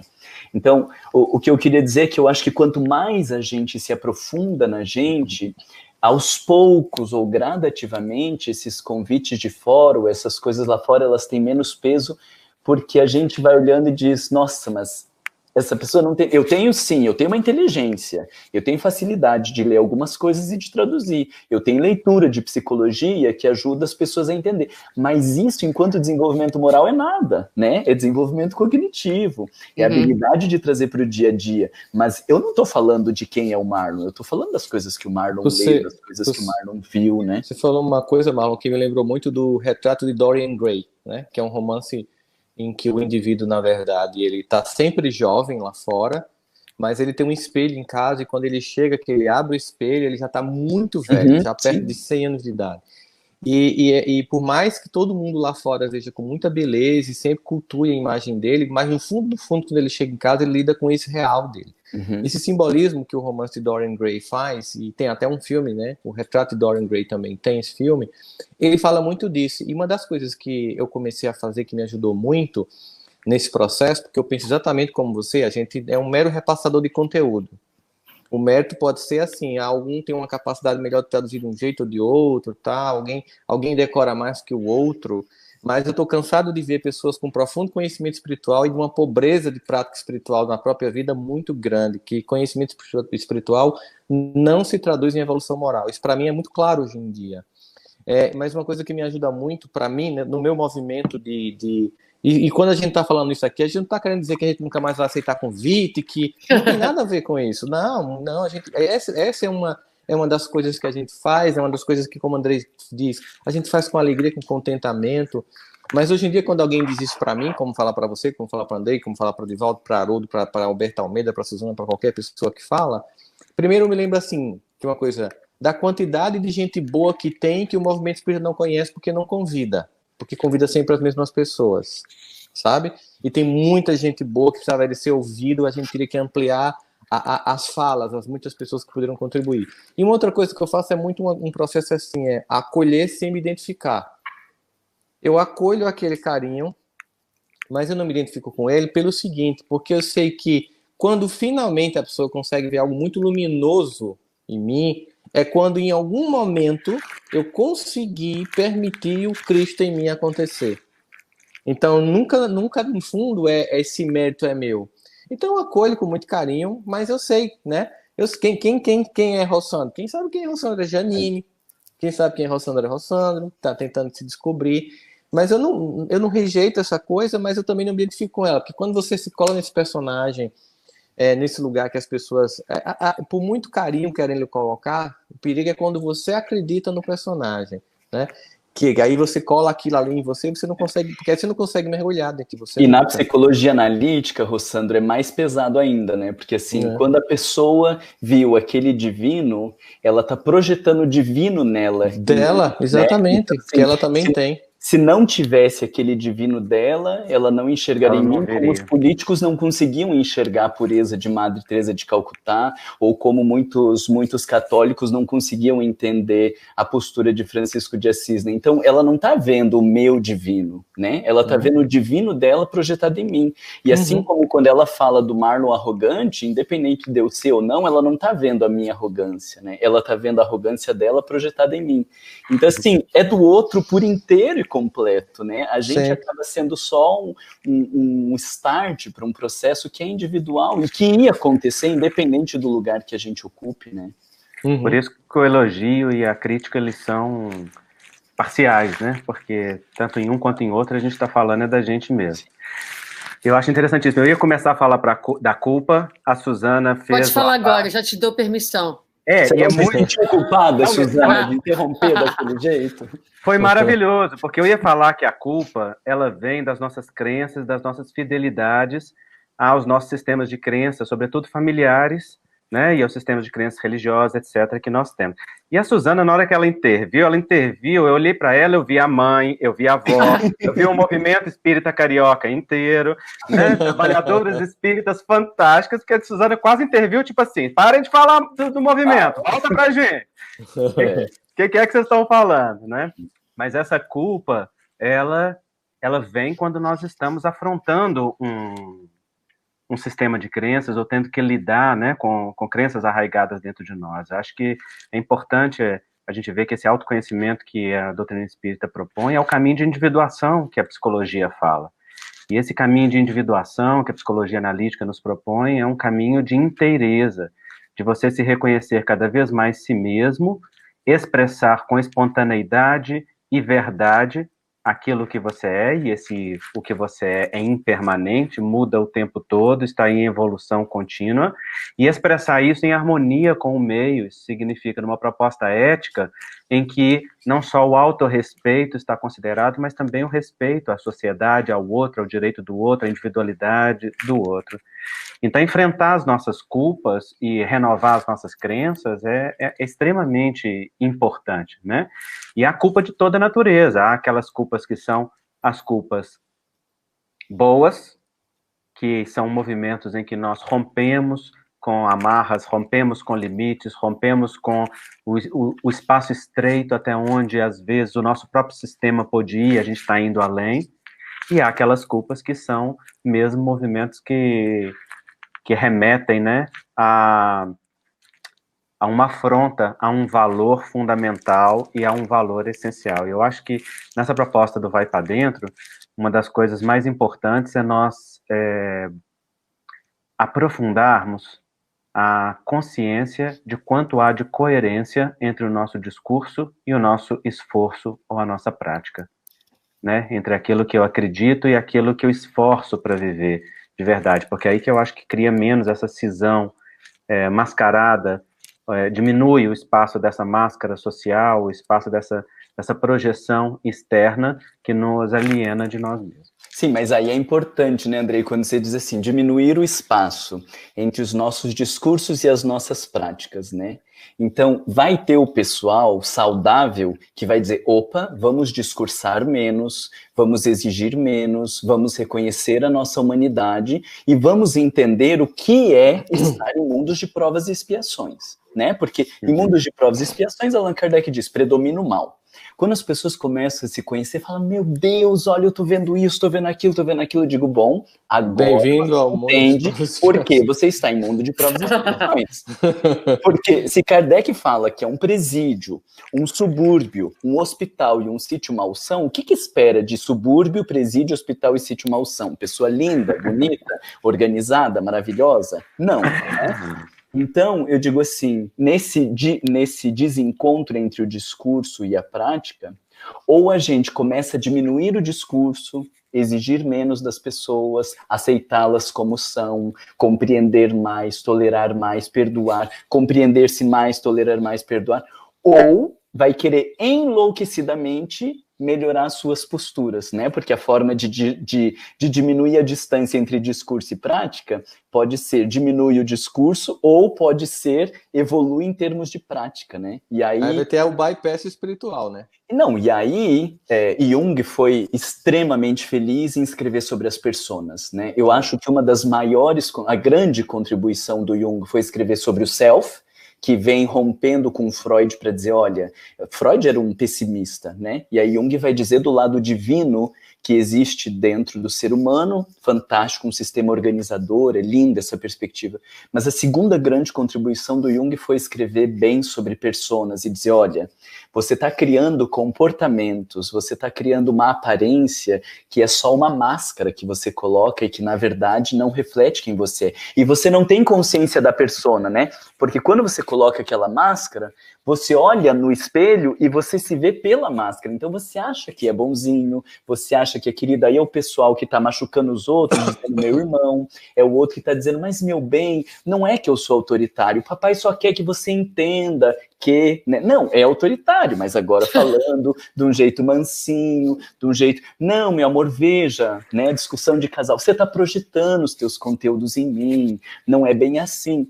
Gente, isso é extremamente agressivo, autoritário, impositivo, mas agora com um discurso organizado, uma coisinha agradável, uma voz de meu irmão, meu doce, meu bem. Então, eu digo que o conceito de persona é fantástico porque ou as pessoas vão ter que ir diminuindo o seu discurso e reconhecer as suas limitações, a sua pequenez e por que está em mundos de provas e expiações, ou elas vão enlouquecidamente ampliar as suas personas para agora fingir ou para agora achar que realmente é espírito evoluído, né? Marlon, deixa eu dividir mais uma coisa. Essa tua fala, e para aqueles que puderem entrar no canal do Marlon Psicólogo, a gente realmente recomenda, um trabalho maravilhoso. São 2 canais diferentes aí, só explicar então. Eu tenho o canal Marlon Reikdal, que é um canal que eu faço estudo de espiritismo, né? E Psicólogo Marlon Reikdal é o canal que tem um material que a Suzana... Os dois, mas eu estou me referindo a esse segundo agora, né? A gente realmente recomenda, é maravilhoso. E uma dos grandes aprendizados que a gente tem feito com as obras de Joana, observando seu trabalho, é exatamente isso. É um trabalho que ajuda imensamente a gente a entender um pouco o conceito de humildade que Jesus traz, né? Então, por exemplo, a gente estava falando um pouquinho das redes sociais, do Facebook. Quem foi que falou? Foi Marlon ou foi André? Isso é uma coisa do diabo. né? Marlon. Mas esse vocabulário é meu. Claro, sorry. Então, mas há muita coisa boa que hoje em dia a tecnologia, obviamente, nos proporciona, né? Então, uma das grandes vivências nesse tempo de ir para casa, coincidentemente, meu pai já há algum tempo está numa situação de bastante fragilidade física, e nós temos, a cada fim de semana, tido a possibilidade de fazer uma reunião familiar através do Zoom, desses canais, né? E aí, nesse processo, eu tenho pensado, me faz pensar, por que eu fiquei tanto tempo sem falar com meu pai, né? E por que a vida passou e os anos passaram e a gente se via tão pouco? Então, e aí eu comecei a sentir um número de sentimentos, né? Sentir sentimentos ficou um pouco estranho, mas que falam da minha humanidade, não é? Que falam das minhas raivas, do meu ressentimento, e exatamente isso, essa fala sua, ela tem estado muito comigo, né? Digo que é sua porque através da sua interpretação. O que você faz com isso tudo, né? Você não faz nada, você entende que esse sentimento, esse sujeito, as pessoas falam assim, de onde vem isso? De onde vem isso? Vem de dentro. É parte da tua experiência, é parte do teu momento, mas é muito difícil, é muito doloroso você que aspira a ser uma pessoa melhor, não é? E a gente vive dentro desse discurso, que é um discurso válido, a gente não está questionando o discurso, mas o discurso de ser melhor, de se tornar uma pessoa melhor, de mudança e associação disso com a mudança de comportamento, não é?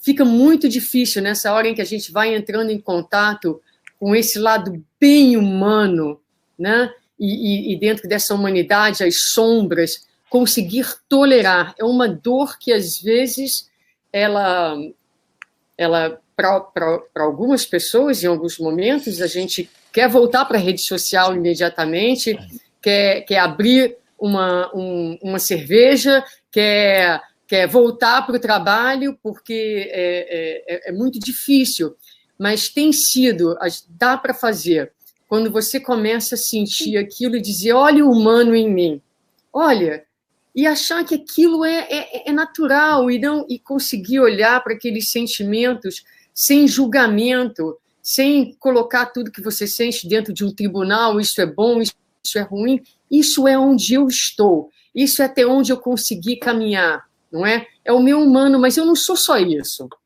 Há outras coisas também. Enfim, só dividindo um pouquinho a maneira como isso, como eu tenho tentado lidar com isso no meu dia a dia, e só lembrando a vocês, né, sem querer cortar, que a gente já está conversando aqui há 1h e 23 minutos e 14 segundos. Então, daqui a pouco, né, a gente tem que voltar para as nossas famílias, para as nossas casas, literalmente. Né? Então, só para dar um aviso prévio. Nós aí. Estamos em casa, Suzana, só você que fugiu para o centro. Porque na minha casa, porque eu conversei com vocês, né? Mas na minha casa tem 5 pessoas nesse momento transitando, 3 crianças. Ela mora numa casa enorme, com em Miami, quartos em Miami, e tem muitos lugares. Trabalha com inveja, Andrei. Olha, Gente, inveja declarada, manifesta, não tem nada mais honesta. Sigamos.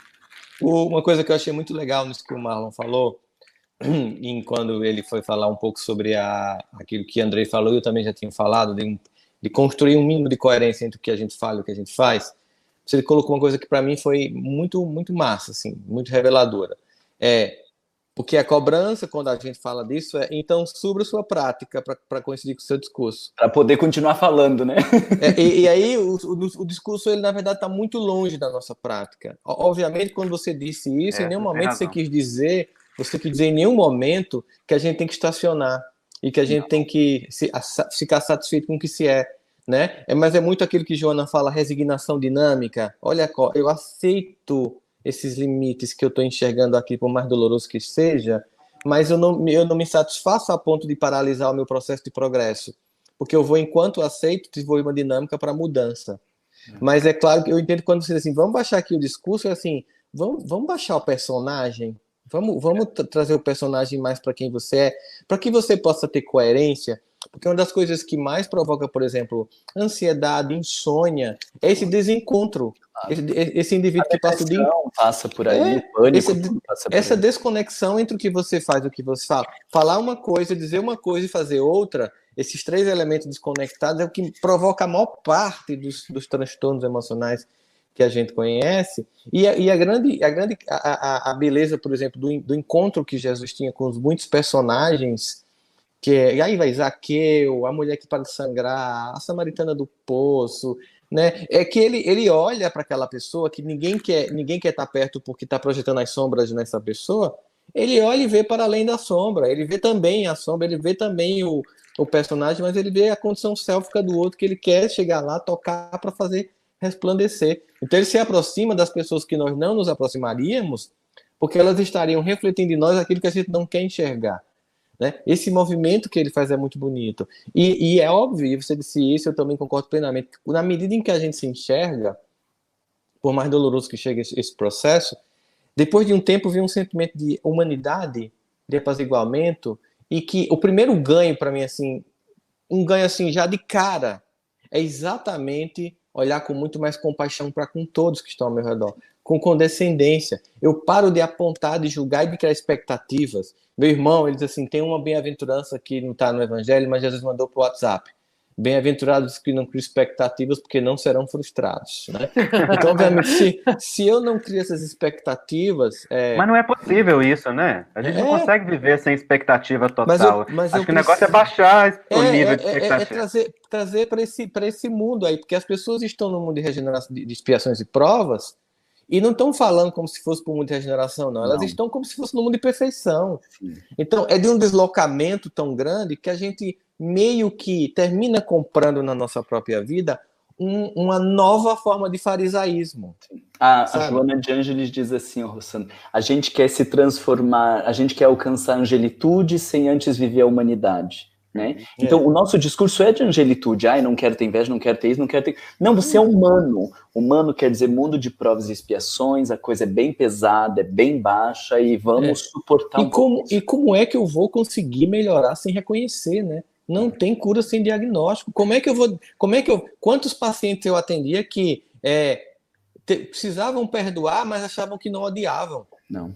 Porque odiar é feio, entendeu? Eu acho que vocês já deixaram aí a deixa para o Café Entre Amigos 2, tá? Para que a gente possa... O Sandro disse que não ia fazer não. Ele falou logo no início.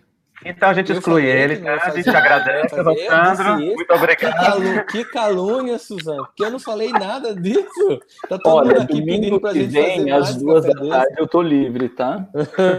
Ô, Suzana, teve uma pessoa aqui no comentário do YouTube que falou: Suzana, me leva para sua casa, eu cuido do jardim. Não, eu e Andrei já propusemos isso, ela não aceita. Então tem que entrar na fila, né? Exatamente. Tá bom. Ela é uma pessoa seletiva já.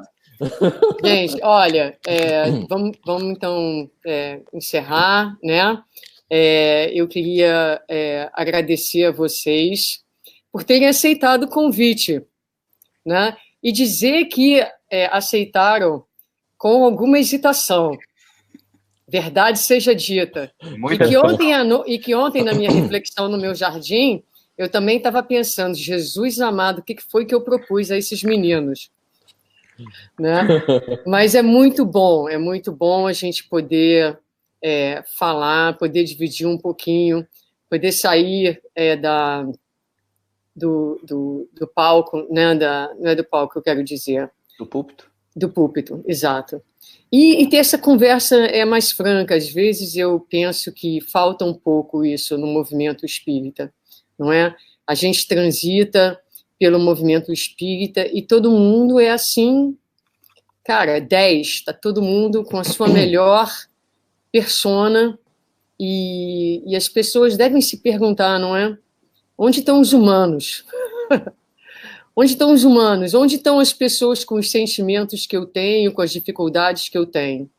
Então, a humanização do movimento espírita passa pela possibilidade da gente ser quem a gente é, da individuação, né? Sem vergonha, sem medo de sermos nós com as nossas falhas, com as nossas limitações, percebendo que em tudo isso reside também o divino, que está tudo certo, que tem lugar para tudo e que a gente pode se sustentar mais, caminhar mais próximos uns dos outros, a gente reconhecer, sem julgamento e com amorosidade, a nossa própria humanidade. Então, obrigada por terem aceitado e aí, já estou assim, pensando aqui quando verdadeiramente a gente vai fazer o nosso próximo café.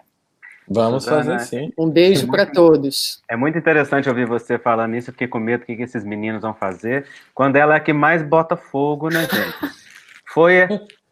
É aquela que inventou da gente fazer seminário sobre sexualidade e apresentar uma proposta diferente. Conheci a Suzana porque estava dando a cara a bater no movimento espírita e contando a experiência dela com a maior coragem, né? Então, assim, você gosta de tacar fogo e nós gostamos de foguear.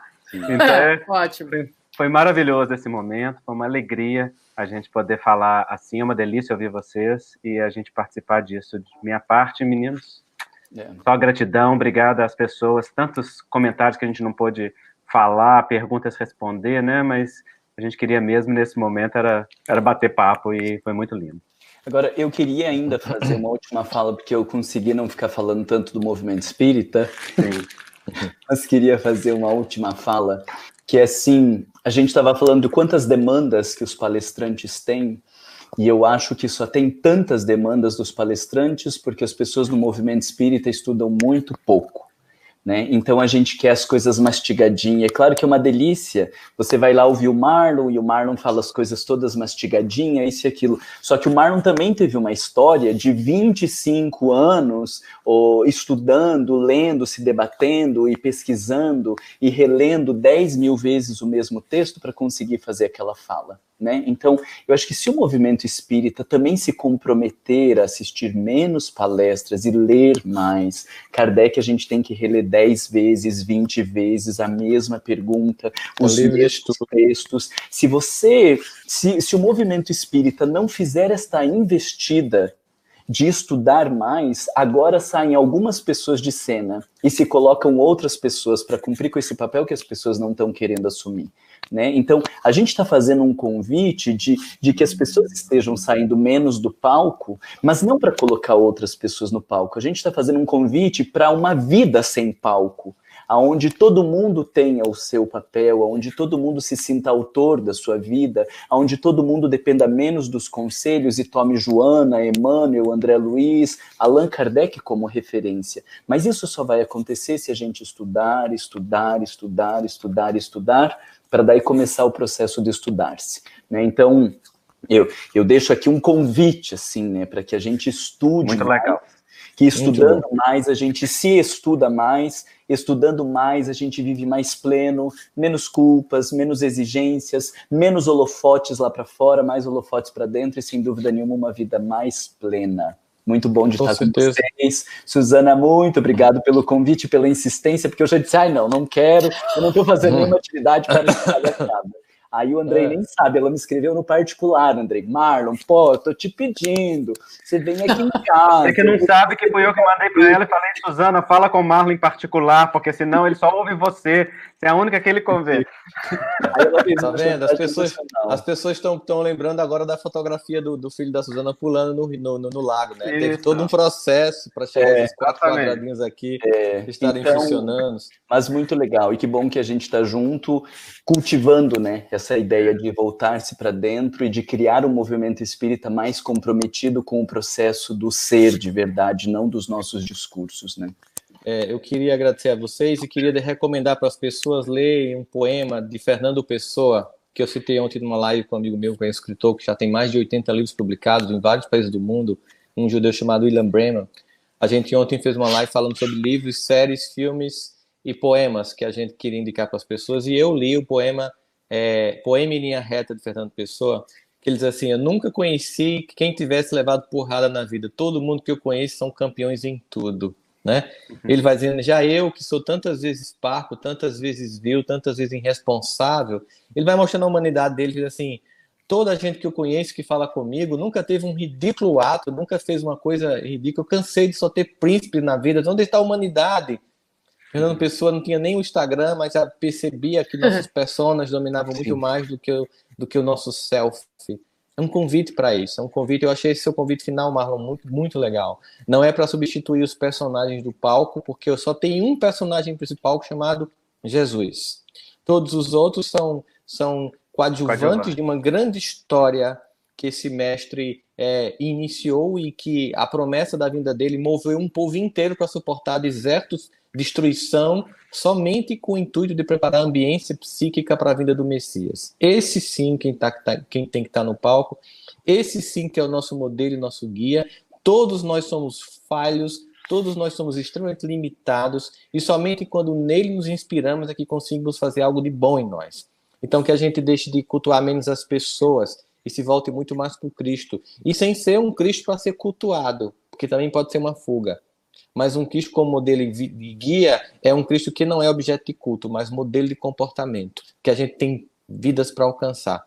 Queria agradecer a todos, porque a gente está vendo aqui as mais de 1.000 pessoas, mais de quase 2.000 pessoas na TV7 que estão nos acompanhando, mas também temos a Federação Espírita Paraibana, o canal da Federação Espírita Paraibana está reproduzindo, Espiritismo.net que está reproduzindo, Espiritismo.tv, Web Rádio Amigo Espiritual, Web Rádio Fraternidade, inclusive eu estou aqui com a canequinha, ó, da Web Rádio Fraternidade, que eu ganhei lá, todo ano eles me dão, e a Rede Amigo Espírita, todos esses nossos queridos amigos que estavam aqui retransmitindo esse bate-papo humano, extremamente sem querer falar de ninguém ou dizer a ninguém o que é correto, apenas a gente viver nossa experiência. Suzana, muito obrigado pelo convite, o que não impede da gente, pelo menos uma vez por mês, fazer um outro bate-papo desse, você viu que ajuda muito a nós, sobretudo a nós mesmos, e ajuda as pessoas, né? Porque se o mundo está convidando para esse novo momento, e uma coisa aqui muito clara, inclusive as tecnologias, por mais que elas disfarcem também, elas fazem parte de um processo que vai ser muito claro para que a gente vá para uma regeneração. Transparência. Transparência, né? Então, gente, beijo no coração de todos vocês. Beijo para todos. Beijo, queridos. Tchau. Bom dia.